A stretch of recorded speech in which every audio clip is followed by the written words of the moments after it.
Perbedaan antara hukum pidana formil dan hukum pidana material adalah sebagai berikut. Pidana formil adalah hukum yang mengatur tentang proses penegakan hukum pidana, yaitu bagaimana negara melalui aparat penegak hukum dapat menyelidiki, menuntut, mengadili, dan menjatuhkan hukuman kepada pelaku tindak pidana. Hukum pidana formil bersumber dari undang-undang, kebiasaan, traktat, doktrin, dan putusan hakim.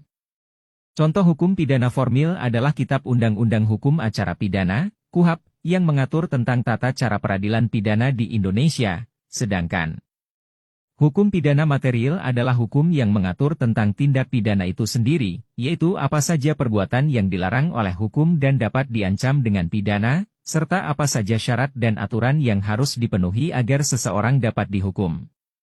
Hukum pidana material bersumber dari hukum masyarakat, moral, sosiologi, kondisi lingkungan ekonomi, politik hukum, dan lain-lain. Contoh hukum pidana material adalah Kitab Undang-Undang Hukum Pidana, KUHP, yang mengatur tentang perbuatan-perbuatan pidana dan ancaman pidananya di Indonesia.